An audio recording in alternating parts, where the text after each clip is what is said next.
Why has India never witnessed a military coup? दोस्तों बात 1957 की है। Indian prime minister Pandit Jawaharlal Nehru chief of the army staff general Thimayya से मिलने उनके ऑफिस जाते हैं। वहां उनकी नजर जनरल की डेस्क के पीछे रखी हुई एक स्टील कैबिनेट पर पड़ती है और वो जनरल से पूछ लेते हैं कि इसके अंदर क्या रखा हुआ है।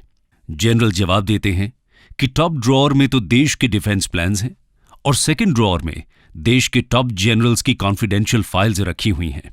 फिर नेहरू पूछते हैं और तीसरे ड्रॉअर में? जनरल बहुत ही सरलता के साथ कहते हैं कि अच्छा उसमें तो आपके अगेंस्ट मिलिट्री कू को लेकर मेरे सीक्रेट प्लान्स रखे हुए हैं।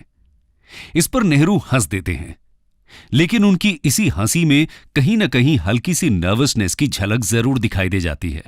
दोस्तों, पोस्ट कॉलोनियल अफ्रीका और एशिया के देशों में मिलिट्री डिक्टेटरशिप बहुत ही कॉमन फिनोमेना हुआ करती थी और 1950s और 1960s के दौरान इंडिया में मिलिट्री डिक्टेटरशिप की पॉसिबिलिटी से पूरी तरह इनकार भी नहीं किया जा सकता था। इनफैक्ट 1967 के जनरल इलेक्शंस को कवर करते समय द टाइम्स के कॉरेस्पॉन्डेंट नेवल मैक्सवेल ने भविष्यवाणी तक कर दी थी कि ये देश के आखिरी इलेक्शंस हो सकते हैं और वो अकेले ऐसे इंसान नहीं थे जिन्हें लगता था कि इंडिया में सूनर और लेटर मिलिट्री रूल एस्टैब्लिश हो जाएगा। लेकिन सच्चाई तो यही है कि ऐसी सभी अटकलें गलत ही साबित हुईं और इंडिया ने आज तक कभी मिलिट्री कू विटनेस नहीं किया है। सवाल यहां यह उठता है कि आखिर ऐसा कैसे पॉसिबल हुआ? क्यों इंडियन मिलिट्री ने कभी भी कू अटेम्प्ट करने की कोशिश तक नहीं की, जबकि हमारे सभी साउथ एशियन नेबर्स यानी कि पाकिस्तान, म्यांमार, श्रीलंका और बांग्लादेश में कभी न कभी कू की कोशिश तो हुई ही है। आज हम ऐसे ही कुछ कारणों की चर्चा करने वाले हैं जिनकी वजह से इंडिया ने कभी भी मिलिट्री कू फेस नहीं किया है। इंडिया में जो नहीं हुआ उसे समझने के लिए पहले पाकिस्तान में जो हुआ उसको समझ लेना सही रहेगा। तो आइए शुरू करते हैं। What happened in Pakistan? दोस्तों, जब सवाल उठता है कि इंडियन आर्मी ने कभी पावर सीज करने की कोशिश क्यों नहीं की, तो कई बार यह कह दिया जाता है कि इंडियन आर्मी एक डिसिप्लिन्ड और हाईली प्रोफेशनल फोर्स है जिसका ब्रिटिश से इनहेरिट किया हुआ 250 साल का गौरवशाली इतिहास रहा है। लेकिन यह थियरी काम नहीं करती, क्योंकि पाकिस्तान आर्मी भी सेम ट्रेडिशन से ही निकलकर बनी। और ये तो हम सब अच्छे से जानते हैं कि पाकिस्तानी आर्मी ने पावर कैप्चर करने से कितना ही परहेज किया है। पाकिस्तान में मिलिट्री डिक्टेटरशिप की एक इंटरेस्टिंग प्री हिस्ट्री रही है। इसकी शुरुआत अनडिवाइडेड इंडिया में हुई, जब आर्मी का सबसे बड़ा हिस्सा अनडिवाइडेड पंजाब से रिक्रूटेड हुआ करता था। इसलिए पार्टीशन के समय पाकिस्तान ने जो भी इंस्टीट्यूशंस इनहेरिट किए उसमें सबसे सब्सटैंटिव उसकी आर्मी ही थी। इसके अलावा जहां एक तरफ इंडिया में कांग्रेस पार्टी काफी ज्यादा इवॉल्व्ड और ड्यूरेबल ऑर्गेनाइजेशन थी, वहीं पाकिस्तान में मुस्लिम लीग, जिन्ना और उनके प्राइवेट सेक्रेटरी से ज्यादा कुछ भी नहीं थी। इस तरह पाकिस्तान में एक डेंजरस स्ट्रक्चरल इम्बैलेंस था, खासकर 1948 में जिन्ना की डेथ के बाद। हालांकि पाकिस्तान में मिलिट्री डिक्टेटरशिप कोई अचानक से नहीं आ गई थी। हुआ यह था कि 1950s की शुरुआत में लाहौर में राइट्स शुरू हो गए थे, जिसे सिविलियन अथॉरिटीज कंट्रोल नहीं कर पा रही थी। ऐसी स्थिति में आर्मी को बुलाया जाता है और आर्मी बहुत जल्दी ही परिस्थिति को अपने कंट्रोल में कर लेती है। राइट्स पूरी तरह शांत हो जाते हैं और लाहौर के लोग एक बार फिर सुकून की सांस लेने लगते हैं। लेकिन राइट्स को सफलतापूर्वक शांत करने के बाद कमांडिंग ऑफिसर एक अनयूजुअल रिक्वेस्ट करते हैं, और वो ये थी कि अपने ट्रूप्स को वापस बैरिक्स में ले जाने के लिए वो कुछ और दिन समय मांग लेते हैं। आखिर ऐसा करने की क्या जरूरत थी? आमतौर पर तो आर्मी अपना टास्क पूरा करके वापस ही लौट जाती है, लेकिन यहां पाकिस्तान के मिलिट्री ऑफिसर कुछ और समय चाहते थे लाहौर में। दोस्तों, इस तरह की रिक्वेस्ट, और वो भी पाकिस्तानी मिलिट्री ऑफिसर की तरफ से, जाहिर है हमें लगेगा कि दाल में जरूर कुछ तो काला है। लेकिन यहां ऐसा कुछ भी नहीं था। दरअसल आर्मी ने जो एक्स्ट्रा समय यहां मांगा था वो उन्होंने लाहौर को सुधारने में ही लगाया। उन कुछ दिनों में आर्मी शहर को साफ करती है, पब्लिक बिल्डिंग्स को पेंट करती है, रोड्स रिपेयर करती है, अनऑथोराइज्ड स्ट्रक्चर्स को गिराती है और ट्रीज प्लांट करती है। लंबे समय से निग्लेक्टेड इन सिविक टास्क्स को परफॉर्म करने के बाद आर्मी शांति से वापस चली जाती है। और अपने पीछे छोड़ जाती है एक आर्मी कंटोनमेंट की तरह साफ सुथरा और वेल ऑर्डर्ड लाहौर।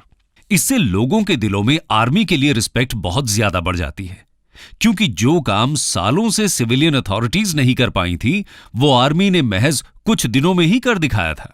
इसलिए 1958 में जब पाकिस्तान के गवर्नर जनरल ने देश में फैले पॉलिटिकल केओस का रिस्पॉन्ड मार्शल लॉ डिक्लेयर करके किया और आर्मी को बुला लिया, तो पब्लिक का एक सेक्शन इस न्यूज से काफी खुश दिखा। यहां तक कि उस समय एक कहावत काफी प्रचलित हुई थी कि पाकिस्तान में अब तो माशाअल्लाह हो गया, यानी कि मार्शल लॉ वर्ड से थोड़ा खेलते हुए यह कहने की कोशिश थी कि गॉड ग्रेस से अब पाकिस्तान में चीजें ठीक हैं। इसके अगले कुछ साल जनरल अयूब खान की प्रेसिडेंसी में पाकिस्तान में अद्भुत नेशनल डेवलपमेंट देखा गया। हालांकि कुछ समय बाद मिलिट्री गवर्नमेंट अपनी ही पावर से करप्ट होने लगी, जो कि अक्सर ऐसे सिस्टम में होता ही है, लेकिन वो एक अलग कहानी है। ये तो बात हुई पाकिस्तान में मिलिट्री डिक्टेटरशिप के एक संक्षिप्त इतिहास की। आगे बढ़ते हैं और ये देखते हैं कि इंडियन आर्मी इस रास्ते पर क्यों नहीं चली, या इंडिया ने ऐसे क्या कदम उठाए कि यहां आर्मी को पावर कैप्चर करने का कोई मौका नहीं मिला। Ring fencing the Indian army. दोस्तों, इंडियन आर्मी का जन्म भी उन्हीं सेम ट्रेडिशन से हुआ था जिससे कि पाकिस्तान आर्मी का हुआ था। ब्रिटिश कॉलोनियल रूल के दौरान आर्मी इंडियन लाइफ में एक प्रोमिनेंट पोजीशन एंजॉय करती थी और यहां तक कि पॉलिसी मैटर्स में भी रोल प्ले करती थी। Commander in chief day facto defence minister हुआ करते थे और हायरार्की में वाइसरॉय के बाद सेकंड मोस्ट पावरफुल पर्सन में उन्हीं का नंबर आता था। लेकिन आजादी के बाद चीजें कुछ बदलने लगी। पीएम नेहरू का मानना था कि न्यू इंडिया में आर्मी के रोल को रीथिंक करने की जरूरत है और उन्होंने ऐसी पॉलिसीज को इनिशिएट किया जिससे आर्मी पूरी तरह सिविलियन अथॉरिटी के सबऑर्डिनेट बन जाए। उदाहरण के तौर पर आजादी के बाद सबसे पहला काम यह किया गया कि तीन मूर्ति हाउस, जो कि ट्रेडिशनली आर्मी चीफ का शानदार रेजिडेंस हुआ करता था, उसे पीएम को असाइन कर दिया गया। अपने आप में तो ये एक बहुत ही छोटा सा मैटर हो सकता है, लेकिन इसने ये जरूर साफ कर दिया कि हवा किस दिशा में बह रही है। इसके बाद शुरू होते हैं सीरीज ऑफ बजट कट्स, जिसका एक बड़ा असर पड़ता है ब्रिटिश राज के समय जेनरस सैलरीज लेने वाले आर्मी ऑफिसर्स के ऊपर। जी हां, उनकी सैलरी में काफी कटौती कर दी जाती है। और जब इंडिया के first army chief field marshal Cariappa government की इकोनॉमिक परफॉर्मेंस को पब्लिकली क्रिटिसाइज करते हैं, तो उन्हें तुरंत ही सरकार की तरफ से फटकार लगा दी जाती है। उनसे कहा जाता है कि ऐसे मैटर्स में अपनी टांग न अड़ाएं, जिससे उनका कोई लेना देना नहीं है। और ये उनको किसी और ने नहीं, बल्कि खुद पीएम नेहरू ने पर्सनली लेटर लिखकर कहा था। अगर हम फील्ड मार्शल करियप्पा की बात करें, तो समय समय पर उनके कुछ बयान और उनकी एक्टिविटीज इस तरह की रही थी जिससे उनकी इंटेंशंस को लेकर पॉलिटिकल क्लास थोड़ा घबराई हुई रहती थी। 1958 में पाकिस्तान की अपनी यात्रा पर करियप्पा अयूब खान द्वारा किए गए मिलिट्री कू को पब्लिकली प्रेज तक कर देते हैं। खैर, उनके इरादे जो भी रहे हों, इंडियन पॉलिटिकल लीडरशिप को सतर्क करने का काम तो उन्होंने कर ही दिया था। इसके बाद आने वाले सालों में आर्म्ड फोर्सेस को रिंग फेंस करने का एक सिस्टमैटिक प्रोग्राम चलाया गया। इस प्रोग्राम की रफ्तार 1958 में पड़ोसी देश पाकिस्तान में हुए मिलिट्री कू की खबर के बाद और ज्यादा बढ़ा दी गई थी। इसी का एक पार्ट था कृष्णा मेनन का डिफेंस मिनिस्टर के पद पर अपॉइंटमेंट। इससे आर्म्ड फोर्सेस को इंडियन डेमोक्रेसी में उनकी जगह पूरी तरह क्लियर कर दी गई, यानी कि यह साफ कर दिया गया कि उन्हें सिविलियन अथॉरिटी के अंडर में रहकर काम करना होगा। इसके अलावा आर्मी में प्रमोशंस पर ध्यान देना, पैरामिलिट्री के तौर पर एक काउंटर फोर्स का क्रिएशन और रिटायर्ड स्टाफ चीफ्स को फार अवे कंट्रीज में एम्बेसडर्स की पोजीशन रिवॉर्ड करना कुछ और ऐसे मेजर्स थे जिससे इंश्योर किया गया कि इंडियन आर्मी कू प्रूफ रहे। इसके साथ ही इंडिया में मिलिट्री कू न होने का एक बड़ा कारण यहां की डाइवर्सिटी भी है। जी हां, इंडिया की डाइवर्सिटी यहां की आर्मी में भी साफ झलकती है। इंडियन आर्मी इतनी ह्यूज और डाइवर्सिफाइड है कि एक सक्सेसफुल कू के लिए यूनाइटेड लीडरशिप रखना बहुत डिफिकल्ट हो जाता है। जिस तरह इलेक्टोरल बैटल्स जीतने के लिए इंडिया के पॉलिटिकल लीडरशिप ने सोशल कोalition बिल्ड करने की स्किल को मास्टर कर लिया है, उस तरह नेशन वाइड कू के लिए यूनिफाइड सोशल फोर्स बिल्ड करने का मौका कभी आर्मी को मिला ही नहीं। इस तरह इंडिया की यूनिक डाइवर्सिटी इस मामले में उसका बेस्ट डिफेंस बन जाती है।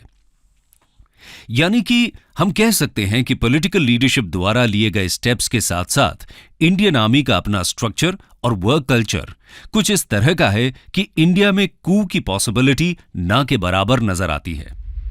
कंक्लूजन दोस्तों, इस तरह चेक्स एंड बैलेंसेस के एक कॉम्प्रिहेंसिव सिस्टम के जरिए 1970 आते आते इंडियन आर्म्ड फोर्सेस को पूरी तरह कू प्रूफ बना दिया गया था और ये नेहरू एरा की एक मेजर अचीवमेंट मानी जा सकती है जिसने इंडियन डेमोक्रेसी की ड्यूरेबिलिटी को इंश्योर किया।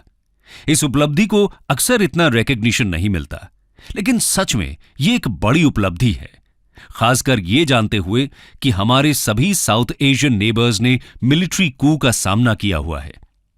इसका एक नतीजा यह है कि जब 2012 में कुछ न्यूज़पेपर्स द्वारा कू अटेम्प्ट की खबरें छापी गईं, तो लोगों ने उन पर कुछ खास ध्यान तक नहीं दिया, क्योंकि हमें इंडियन डेमोक्रेसी और इंडियन आर्मी दोनों पर ही इतना भरोसा है।